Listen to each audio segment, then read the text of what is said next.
Hi, everyone. I'm your host, Dr. Marie McNeely, and I'm excited to have you here for episode 835 of People Behind the Science. Today, we are resharing our interview with our guest, Dr. Uri Tabori. Listeners, Uri works as a physician who treats kids with cancer, and particularly brain tumors. He also does important research to identify drugs and make new discoveries that may lead to cancer cures or help improve patients' lives. And in our conversation, Uri gives us a glimpse of his career, his work, and his interests outside of science and medicine. So sit back, relax, and enjoy this episode of People Behind the Science. Every day, discoveries are made that will change our understanding of the world around us. Dr. Marie McNeely is here to bring you the brilliant minds who are making these discoveries so they can share their incredible stories and take you on an amazing journey. Welcome to People Behind the Science.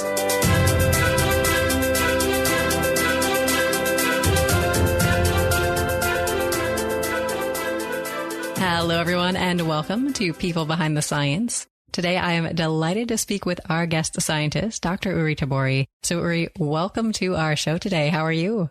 I'm doing well, thank you. How are you? I'm doing quite well. Thanks so much for asking, and thank you for joining us on the program today. We're looking forward to learning more about you as a scientist, as well as more about your life outside of science. So let me first start by telling our listeners a little bit about your background. So listeners, Uri is a staff physician in the Division of Haematology Oncology, senior scientist in the Genetics and Genome Biology program, and principal investigator of the Arthur and Sonia Labatt Brain Tumor Research Center at the Hospital for Sick Children, also known as SickKids. In addition, Uri is a professor in pediatrics and associate professor in the Institute of Medical Sciences at the University of Toronto. He received his medical degree from the Hadassah School of Medicine of Hebrew University in Israel. Afterwards, he completed a rotating internship and his residency in pediatrics at the Sorasky Medical Center in Israel. Next, Uri accepted a fellowship in Pediatric Hematology and Oncology at the Sheba Medical Center in Israel, and he served as a staff physician in Pediatric Hematology and Oncology at Sheba Medical Center for about a year before accepting a research and clinical fellowship at SickKids, where he remains today. Now, over the course of his career, Uri has received numerous awards and honors, including the Early Researcher Award from the Ontario Ministry of Development and Innovation, the New Investigator Award from the Canadian Institute of Health Research, the Junior Physician Research Award from the University of Toronto Department of Pediatrics, the New Investigator Award from the Terry Fox Foundation, a Eureka New Investigator Award from the International Course of Translational Medicine, a Merit Award from the American Society of Clinical Oncology annual meeting, and the Young Investigator Award from the Canadian Neuro-Oncology Society. And in our interview today, Uri is going to share more about both his life and his science. So Uri, we're excited to learn more about both sides of your life. And can you start by talking about what you like to do when you're not doing science? That's always an interesting question because sometimes work can take over your life. But at basic, I'm a family man. I have 3 kids and their boyfriends and girlfriends, and makes me actually quite busy at home. But really, my passion is the wilderness of Canada, which is a beautiful country with huge amount of wilderness to explore. We do that a lot. And in parallel, which makes me sometimes think why, I'm a huge fan of American football. So I'm really addicted to that sport. So some contradictions in my life. I love it. Well, it sounds like you've got a lot to keep you busy outside of science. And I'd like to dive into this wilderness exploration bit a little bit more. Do you have a favorite place to go hiking or explore? So we as a family in Canada, you don't always walk, you also canoe. And we try to do canoe camping, which you just pack everything on you and just go 5 days to the wilderness. And we found several places that we joke that if God would have done it, he would have gone to this place with his girlfriend because it's very romantic, and to this place he would take his kids. Mm-hmm. So actually in Ontario, there are several places that are just breathtaking, and you just can enjoy that on a romantic way, or actually in there's a place where there are pools in the middle of the waterfalls in the wilderness, and that's where I think a family can enjoy. Well, it sounds beautiful out there. And we talked a little bit about life outside of science, but I'd love to talk about your research and the clinical work that you do next. So, Uri, when people ask you that sometimes dreaded question, what do you do for work? How do you describe it to them? I would say that my life is divided into 2. One, I treat kids with cancer, mostly children with brain tumors, but also all type of cancer. And as a physician, you always want to do more to the children and to their families. And the other part which takes over my life is to find any kind of drugs or any kind of other discoveries that can either cure their cancers or improve their lives. So we jump back and forth from the bench to the bedside, as people say. Certainly. And I imagine being able to work directly with children on the clinical side, but also doing this research that's having a direct impact on cancer treatment in kids is really motivating. And I love to talk more about what motivates scientists and clinicians in the work that they do. So, Uri, do you have a particular saying or a quote or a force or something that really motivates and inspires you? I do, but it's not necessarily relevant to the career. It's something that inspired me throughout my life. When I grew up, it was the Beatles' time, and there was a record called Abbey Road. If you listen to the whole record, the last part ends with a pause, and then there is a song which is called, and that's the whole words of the song. It's called, "And in the end, the love you take is equal to the love you make." And that has been my motto throughout my life, because, and in the end, you can invest as much as you want because you'll get it back. And you cannot expect anything back if you don't invest enough. So for me, that's a fantastic sentence and a song. Everybody should listen to that. Certainly. Well, wonderful motivational song lyrics. And I'd love to talk a little bit more about some of the people who might have motivated or inspired you over the course of your career, because I think scientists and clinicians get to work with so many wonderful people. So do you have any that really rise to the top in your mind as mentors or role models or just these figures that you looked up to? When I think about role models, usually I don't accept this because people are usually inspiring us. So inspiring is a better word, I think, because each one has its own way throughout life and a role, and everybody's role is different. But there are multiple people who inspired me throughout my career and throughout my medical and research life. And even today, I still have mentors which I consult with, and they are wise and compassionate people. But if I really think what inspires me in the last 2 decades is actually parents, because you get these kids with horrible cancers, and sometimes you see families and parents which do things that I think normal people cannot do. How do they manage that? How do they continue and support the kids and the rest of the family? For me, this is the most inspiring thing. Absolutely. And I think a lot of people say this about cancer researchers or people who are treating people on the front lines there who are having these terrible diseases, that it must be really difficult and emotional for you to be there and to have to deliver the bad news in some cases. So what is that like for you? Initially, when you become a doctor, you're not trained to that. You're not trained to say terrible things to people. And initially, it's just devastating. You actually become extremely sad, and you need to get over that as a professional person. And then the real reason I went into research is that I had to do something for my soul. You can't just deliver bad news and do what everybody's doing. You have to think of new ways to maybe change that. So it's really, even if the research experiment X doesn't work, that's what made me do a lot of what we call translational research, move the research from patient need all the way to the bench and then back to the bedside and to what patient wants. This is for me the story that motivates me and actually gives me any kind of way to cope with this sadness.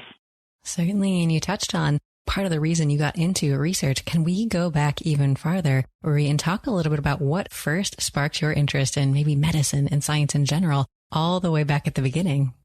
So I think we need to be humble, and maybe we'll get to that later, because I knew exactly what I want to be. I knew I'm going to be a veterinarian. And that's because I was a farmer.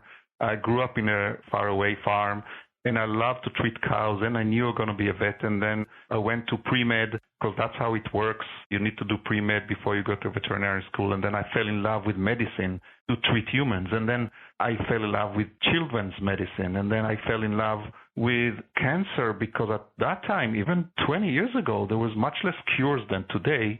But throughout that life, throughout everything, I always asked questions why. And maybe that's because of my father, who taught me not to be conformal and to just ask weird questions. And my students still suffer from that.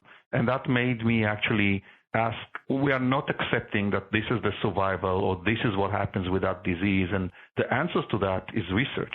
And with the funding that you can get, such as from Stand Up to Cancer and other organizations, you can actually begin to answer questions. And then you answer one question. That leads to many, many more. And that's the part which makes you dream at night and then see that some dreams come true.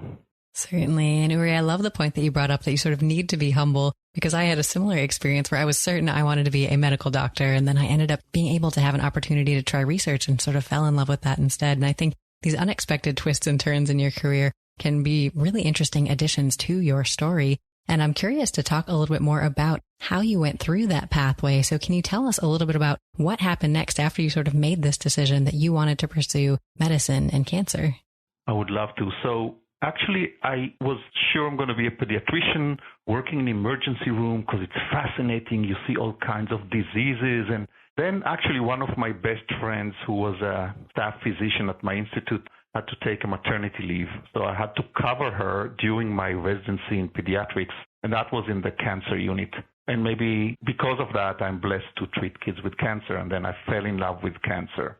But from that time, that was many years ago, even if I still was not a trainee even in cancer, I knew that the only way to move forward is to be a clinician scientist. So after I finished all my clinical training, I said, I'm not going to go to practice medicine and earn some money. I have to go and get training in research. So I actually went back. I was fortunate enough to get a scholarship and to get a beautiful research time here in Toronto with several of the world leaders in cancer genetics and oncology. David Malkin, who is the one who discovered the Li-Fraumeni syndrome, and Eric Buffet, who is still my neuro-oncology boss. And with them, we actually tailored a path to researching brain tumors. And once you start doing that and taking a disease which doesn't have really a cure to finding any kind of solutions, then it takes over your life. And what happened then is that I finished my research fellowship, and we just had to continue doing together combined research and clinical work. And that's where I am now.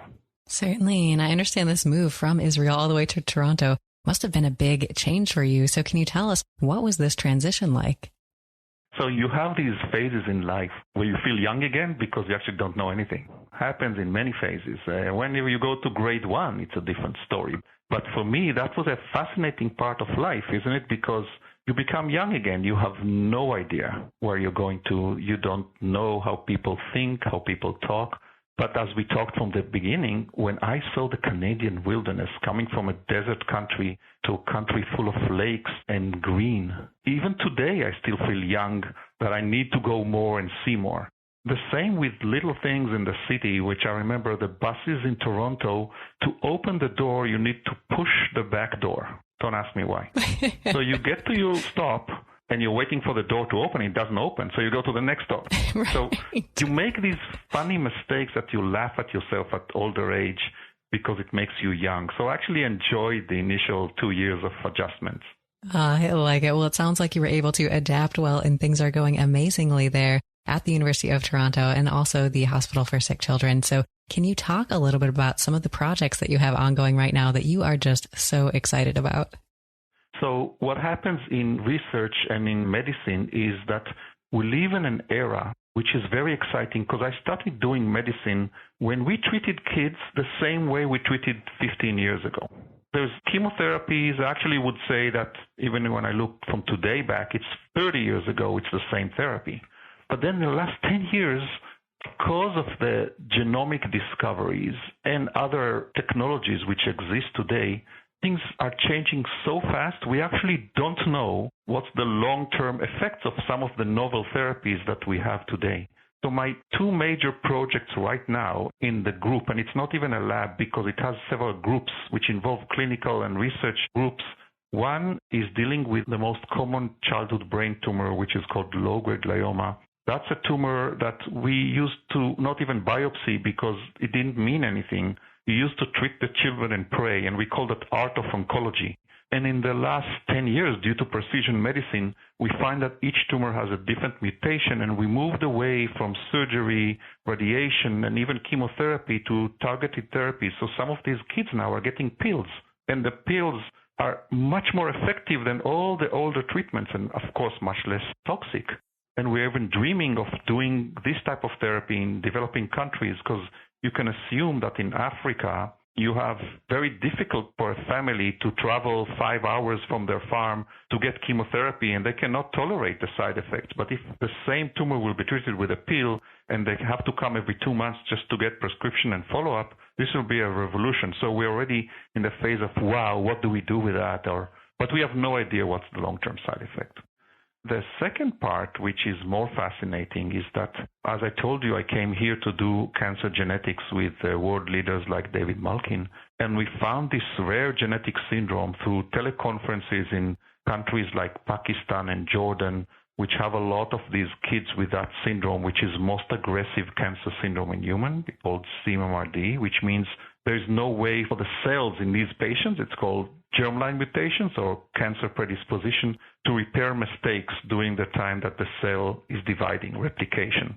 And they have so many mutations that they get the highest degree of cancer in any human syndrome. So almost everybody will develop cancer before age 18, and almost all of them died. If they got one, got cured from that, they got another one. Through our genetic analysis, we found that actually they have the highest mutational burden in human cancer from all cancers, including adults. And we found that there's Achilles heel for that. When you have too many mutations, it's not good for the tumor. And that's created a big group that spans from basic discoveries to animal models to find new drugs to actually an international clinical trial with the first-time patients who used to die are actually surviving and maybe even cured from a disease. So maybe that will lead later to say when oncologists cry, because we don't cry from sadness, we cry from happiness, and I can talk about it later. I love it. Well, Uri, it sounds like so many amazing advances have happened in this area of pediatric cancer treatment, and I'm intrigued by this genetic syndrome that provides a predisposition for cancer. So does it manifest in any particular type of tumor or location of tumor? When we started to research, so again, research and clinical, it was through teleconferences with these doctors, which told us the patient should get a brain tumor, but they get leukemia and colon cancer. So indeed, initially we thought that these patients will develop 3 types of cancers, which is still a lot. But when we started looking now at hundreds of patients, we find that they get all types of cancers. We just don't know about it. So if the patient survived the 3 cancers during childhood, she will develop breast cancer at age 22. So this type of syndrome predisposes you to all types of cancer. The yin and yang of that, so the yin is bad, isn't it? But the yang is that we actually can target cancers that we thought are regular cancers. If they have the same alteration, we can treat them with what we call immunotherapy, and that can cure these patients, which in the past we just didn't know what to do with them. So the genetic syndrome teaches us about common cancers. Certainly, and it sounds like there is a ray of hope in terms of the developments and how some of these treatments are becoming more effective and more easily tolerated by patients and increasing survival. And I think that's all wonderful, but I think there are still so many challenges to overcome. And Uri, we love talking about the challenges on our show because I think our listeners out there often only get to hear the success stories and kind of what happens at the end of a study. So do you have stories of your own experiences, some of these challenges and failures and difficult times that you work through that you can tell us about today? I think there are 2 types of challenges that a scientist and a clinician being exposed throughout the career. One is the one I like, which is you start a project, you have a hypothesis, and actually nothing works, as people say. But I don't call that nothing works. There's a difference between you can't make the experiment succeed because there's technical issues. But many times you get a result and you say, oh, that's not what I expected.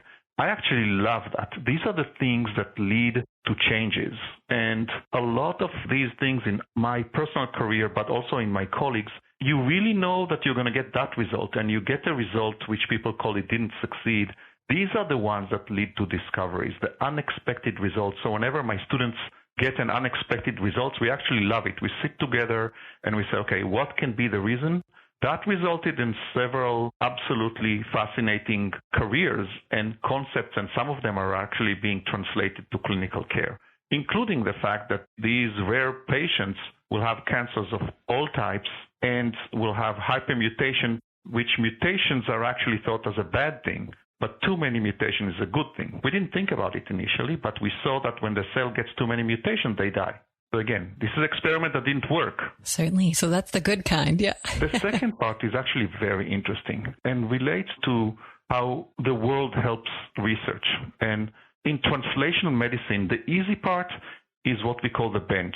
So we have a need from a patient. We do teleconferences with other countries. We understand there is a need. There's an orphan syndrome. We go to the bench and we think we have some solutions. But to take that back, to develop a drug, to clinical trial, and to get funding for that, this is practically impossible in many cases, especially in children, which, as you know, cancer in children is still rare. So it's not a sexy thing for drug companies. And here comes organizations like Stand Up to Cancer, who actually were able to not only raise more than $600 million to fund our efforts, but also to do the beautiful connections between academia, industry, and other parts of our lives to make sure that we can actually expedite that process. And with their help, for example, we were able to initiate an international clinical trial within a year after the discovery that this works on patients with the syndrome. So this is something that there are issues, but there are also solutions.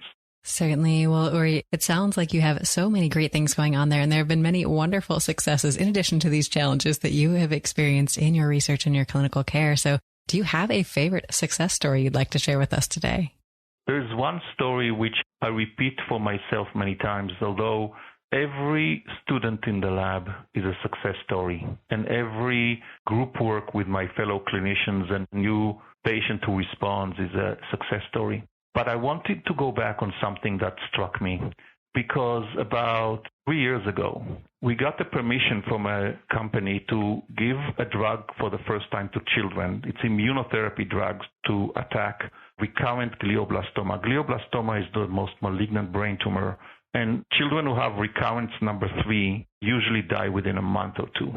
So after we got that, there was actually a family from Quebec that a brave doctor gave the brother and the sister the drug. And the brother, after half a year of responding to the drug, which was really great for us, the tumor grew again. Oh, no. And then she added another drug.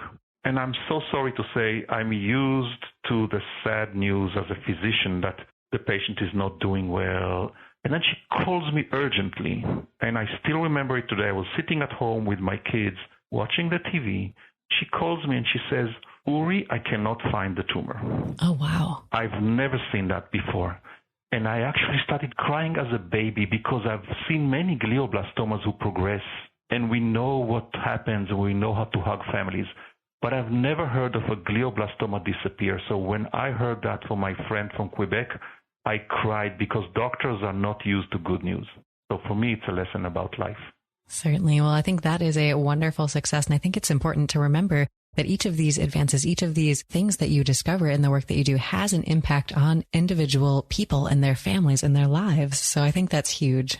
Yeah, I agree. And there are little stories that we have to also remember. So before we go to humans, we have to do the therapy on animals. And we use what we call animal models.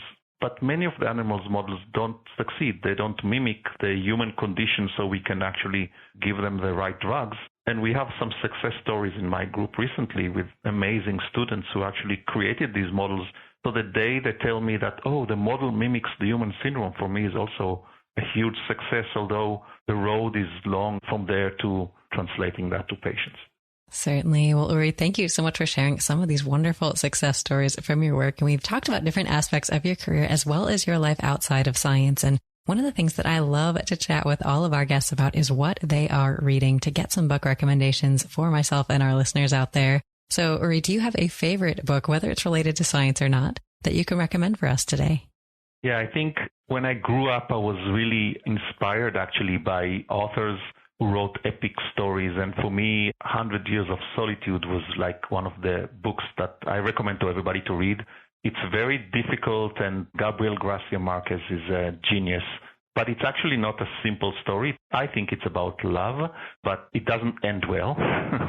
I'm a person who, because maybe of my job, can tolerate only good stories. And then the second thing that inspired me in the last 20 years, it's not really science fiction. It's called fantasy, and there's an author called Neil Gaiman who just wrote beautiful stories. And one of the best one I recommend for people to read, it's called American Gods.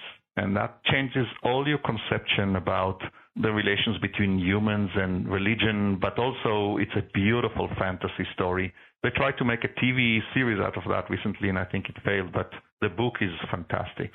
And the last thing is, sometimes it's good to read a book which is just funny. Mm-hmm. My wife and I went to a vacation, and we took a small book called The Rosie Project. I don't want to say more about it because it's really funny. And then I was driving the car, and my wife was not with me. She was just sitting near me, laughing as hell, didn't want to talk to me because she read the book. And then we went to that cottage in the wilderness, and she complained because I read the book and we're just laughing. Some books are just great because they're simple and funny and awesome. Mm-hmm. You need that laugh out loud funny sometimes. Exactly. I love it. Well, Uri, we will add American Gods, 100 Years of Solitude, as well as the Rosie Project to our book list on our website for our listeners.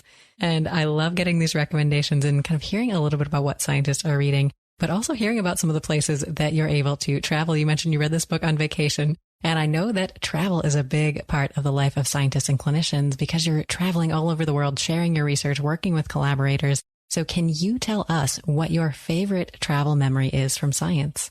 Oh, that is so interesting because it really sounds that we go to these beautiful places, but it's actually we go usually to hotels in cities. We sit with our colleagues or to hospitals or to institutes, and we give talks and we have long days and we just fall asleep.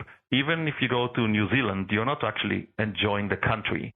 So it's usually just for people to understand, when you go to conference in America, usually you go to a hotel near the airport, you sit with all your colleagues for 2 days, you work very hard, and you go back home. So I've been to LA multiple times, but it's more to LAX. So it's really interesting.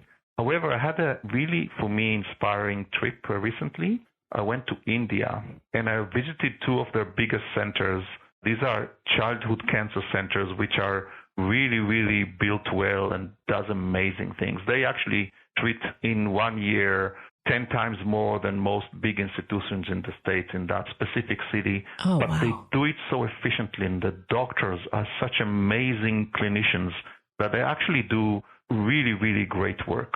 For me, the beauty there is that in one town, one of my trainees is actually a physician there, and he took me to the town and to the hospital and showed me the real life, not just whatever we usually see, the fantasy. Mm-hmm. So how they go in the streets and how they live their lives, but also how patients are being treated. And for me, that was fascinating. We also went to another hospital that one of the doctors there is actually now in Toronto with us for a year of training. And we set up one of the patients there to get immunotherapy. And he just told me yesterday that the patient is responding. This is a patient that the same as our Stand Up to Cancer project with a hypermutation. This could have never been done in India, but once you go to places and you talk to people, things become feasible. And for me, maybe the most important thing in scientific travel, because there's nothing like human connection. Absolutely. And I think being able to be there, boots on the ground, and see the real life as you describe it is really important, because you're right. Oftentimes these conferences are sort of tucked away in a basement conference room of a hospital somewhere, and you don't really get to see the place, work with the patients, and talk to the doctors one-on-one in the setting that they're used to working in. So were you able to explore the cities any farther that these medical centers were in? What you said is exactly what happened, and it inspired me. But if you think about these, Kolkata and Mumbai actually haven't seen the towns. Really? Which is fine, because I've been with the people I want to be, and I've been with the patients, and I've been with the scientists who are actually doing a great job there with so little amount of money. They actually produce almost as is produced in North America. So that establishes collaborations. But it's exactly as you said. I've actually not been to Kolkata. I've been to the hospital and to the hotel and to the university, and the same in Mumbai. Gotcha. Well, you'll have to plan a trip for fun then to explore a little bit. And we talked about some of the great people you're able to work with, not only the colleagues, collaborators, but the patients and their families. And I think scientists get to work with so many wonderful people, and the people in science themselves are fun, creative, amazing individuals. And I think this is often not how we're portrayed in the media. So I love trying to break some of these traditional stereotypes about what scientists and life as a scientist is like. So, Uri, do you have an example of maybe a tradition or a fun memory or just funny thing that happened with you and colleagues that you can share with our listeners that really showcases this human side of science? The best thing to have a group, to have a lab, is to train somebody, become a friend of that somebody, and this friendship can be collaboration for life, isn't it? And it's not only collaboration in science, it's about life. So one of my best trainees and friends now, his family had an island on a lake in Ontario. So we made a tradition, and he's from Portugal, but actually he's married to a Canadian, so they have an island there. So once a year, all the lab used to go to that island. There are several little houses there. We sleep together and we eat in one big dining room there. Small, old shack, that one table there and a little kitchen. Mm-hmm. But the tradition was, it's 2 days, so 3 meals per day, and each one of the people makes a traditional cooking of his country. And we have people all the way from the Far East to Russia and Ukraine and Europe and Canada and the Middle East. So every meal was a spectacular meal of the tradition of its countries. And we did it for several years, and each time it was absolutely amazing to eat 6 different meals, very different traditions. It was fantastic. Certainly. And to be able to share some of your traditions with the people, I think is also awesome, and sort of give them a piece of your homeland. So do you have a favorite dish that you would cook for people? I'm not a good cook, unfortunately. Many scientists are, but I'm not. But my wife, who is an artist and unbelievable creative person, she's a fantastic cook. So we used to cook Middle Eastern food. And just when I came to Canada, I realized how amazing the Middle Eastern food is, because when you eat it all the time, you don't understand that. But when you go to another country, which is difficult to find a good restaurant like that, then you understand that. So the real beautiful Middle Eastern food that I like are all the types of salads. So you're actually sitting for dinner and you have like 15 types of unique salads, all the way from the hummus and tahini, all the way to these unique vegetables that we cook or just raw together. And this is like a plate of 20 salads that you just sample all the time. This sounds amazing, and you're making me hungry, I'll admit. Well, Uri, it sounds like you and your group there had a phenomenal time going out to this island, spending time together. And I think building that camaraderie and those friendships, that sense of team, is really important for the science that you do. And I think you're able to answer so many amazing questions with the work that you're doing today, but oftentimes there are barriers, things that are standing in your way, whether it's funding or staff or technology or feasibility. So I'm curious, Uri, if we took away all of the things that are preventing you from answering your dream questions, what is the one question you would want to start with first? As a general rule, I love the challenges because it's fascinating to think what to do. And I think you hit one important point that we don't realize in the world today. Just because the young generation is already into all the technology and the old generation is afraid of that. And I'm talking about social media and ways to get information. But the technology that exists today is so huge and vast. We don't even know if it will give us answers, but we love to do that. Like 5 years ago, nobody could sequence more than bulk. Now we do what we call single cell sequencing. And in 2 years, there'll be a new technology. So it's just fascinating not only to ask questions, but just do what we call, let's throw the samples on this platform and see what it does. So it's really, really, really different. But actually what I do a lot, which is a joke, so I'm known to have very bad jokes, is to go to the unit in the morning, for example, and to ask the head nurse, did you cure cancer? So these are like the ambition, isn't it? So the same with our people in the lab. When somebody summarizes a very nice project, so we ask him, so did you cure cancer? It's really, if you ask me, if we had all the money in the world and everything, we have a feeling today that we can actually do this. What I was talking with the Stand Up to Cancer people, what the funding and the technology allows us to do is to make the hopes reality. And we see today, makes the dream a reality. So if you ask me a question, I actually want to cure cancer, and I know it's not feasible, and I know it's complex, but it's fun to say that in a simplistic way. Certainly. And I think that optimism and that sense of hope is really important for kind of keeping the morale up in the team as well. Hopefully so, yeah. Well, wonderful to hear about some of the questions that still plague you in the team there. And I know we've talked about different aspects of your career. And for a lot of scientists out there, it's really helpful to get advice at key points in their career paths. So, Uri, do you have a particular piece of advice that you received at some point that really helped you that you can share with me and our listeners today to help us on our journeys? Wow, it's actually such a great idea. Thank you for allowing me to have that platform. So About 9 years ago, I realized that I'm naive, that I'm doing research the way everybody does, but I have no idea how to make it into what the patient wants, not even the patient bed. Patient bed is a step in the middle before you get to the really what patient wants.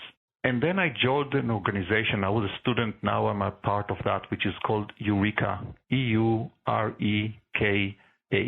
So it's the Eureka Institute, and it has multiple institutes around the world. One of them is the Toronto Eureka, which is an institute of translational medicine. So the concepts that we need to know if we want to take discoveries and make it into something that means something. And I'm saying that because the advice is the following. In order to be a scientist or a clinician in translation medicine, you need the 7 Ps. And for me, that leads me. You need to have the passion. It needs to be about patients. It can't be just about my fame and my career.